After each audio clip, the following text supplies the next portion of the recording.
Hello, I'm a smaller creator on this platform, and I'd like to talk. I've been called soft-hearted. I've been called so many things because I cry over the issues in this world. Women being forced to wear burqas in Afghanistan. The fact that I'm older than gay marriage and I'm a high schooler.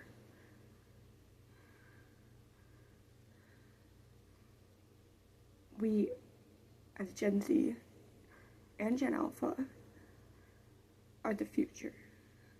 We are the generation of change. We are having our rights threatened despite all we've gone through. People did not die to get their rights, to have them stripped. And those of you using the Bible to justify your hatred, I hope you know, the Bible tells us to treat immigrants as if they are our family, to welcome them.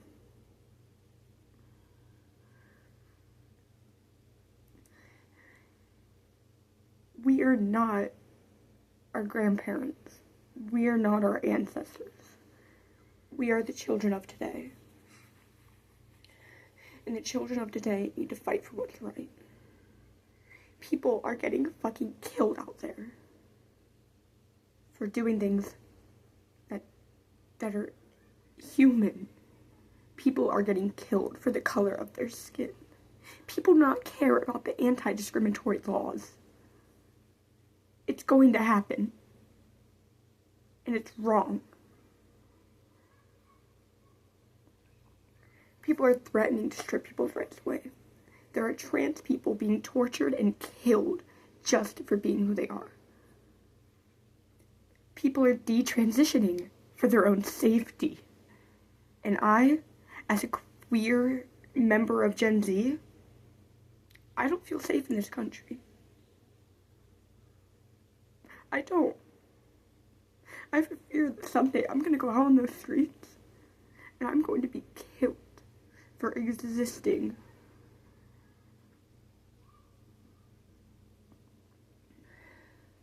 Women are still talked down on. Their salaries lower than men's.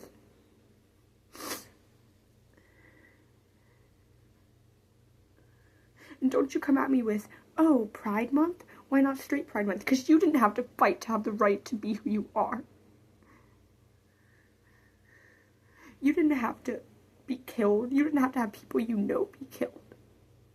You didn't have to hide who you were the way you wouldn't be killed, the way you wouldn't be prosecuted.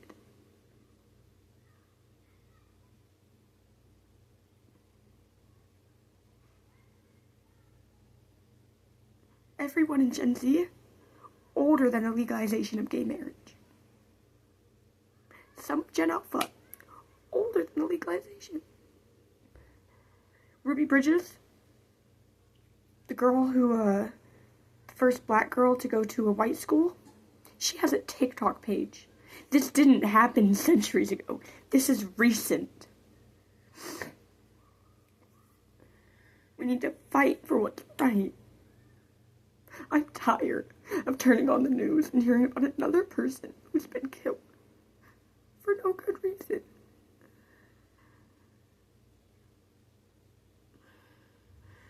I'm tired of seeing people being tortured for existing.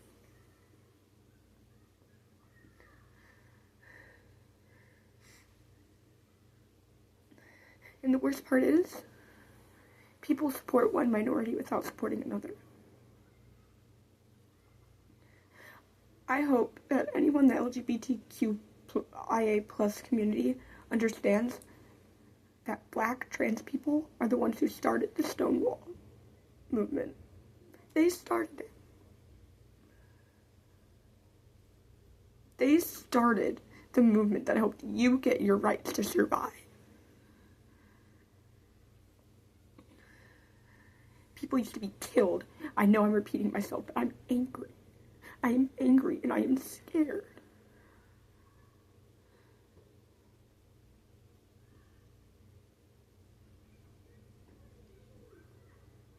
I know you might think I'm too young to have political opinions, but with Trump in office, many of us don't feel safe in our own country.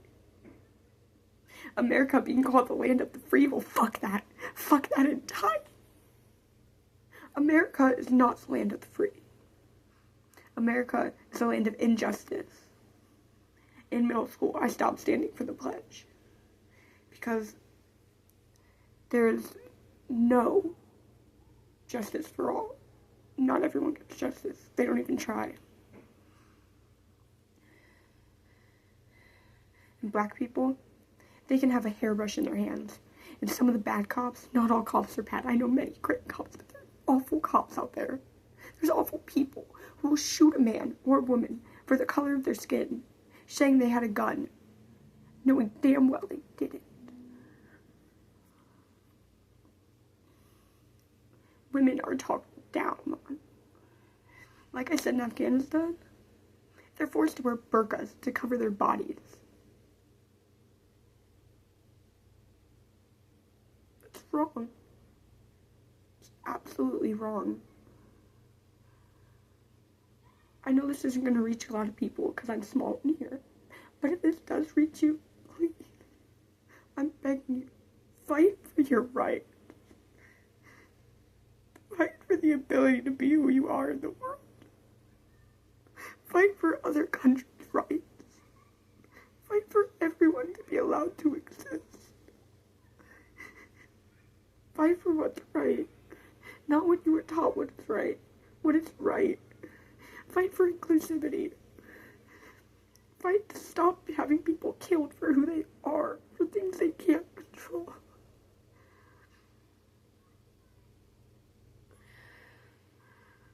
I'm lucky to be one of the few children that has supportive families. Many kids get kicked out as soon as they turn 18 for being gay, because that's the age their parents are legally allowed to kick them out. So the amount of queer kids on the street who can't do anything with their life because their parents are such pieces of shit, it's disgusting. Bigotry is taught. Bigotry is not inherent. I know plenty of people who were taught bigotry and still turned out to be good people. I know people who, I don't even know what to say, because the world right now, it's disgusting. You might be thinking, oh, first world problems, homophobia, transphobia.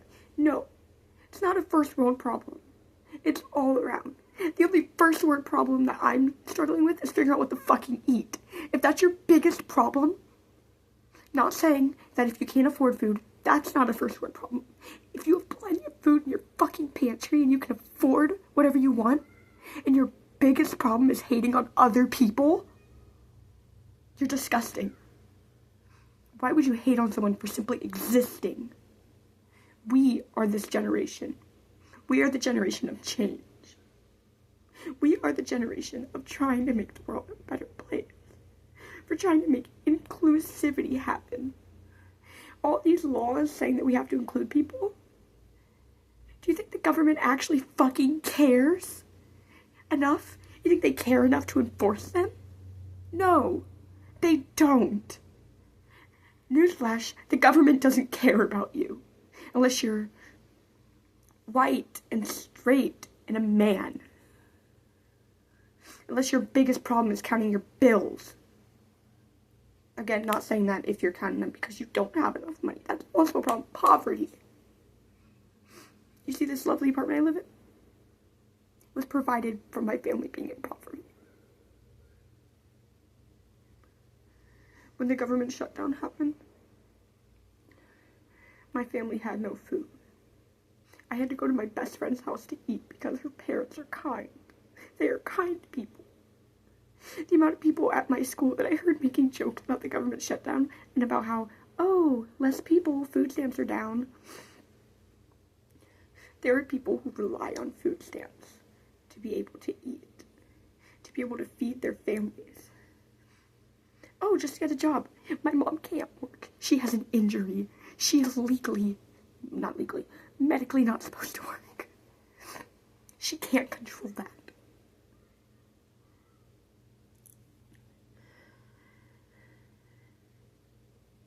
We are the generation of change. We are the generation of inclusivity. And we are the generation who doesn't let white men who are billionaires suppress us into being tiny specks. We are the next generation. We are the generation that's going to try to help the world. Because we are not letting all those movements go to waste just to get our rights revoked again. Thank you for watching. I don't even know. But we are the generation of change. We are the generation that needs to help people. Despite how many bad people are in our generation, there are still good people. There are people who will help you through a hard time instead of judging you. I had a boy at my school once. I was in class talking about my next class, which was English. He looked at me and said, "Shut up, you're a liberal, no one cares." I wasn't talking about politics. I wasn't talking about anything political. I was talking about an assignment. I'm going to say it one more time. We are the generation of change. We are the future. We are the generation that's going to fight for inclusivity, who's going to fight to make sure no one is left out. Thank you.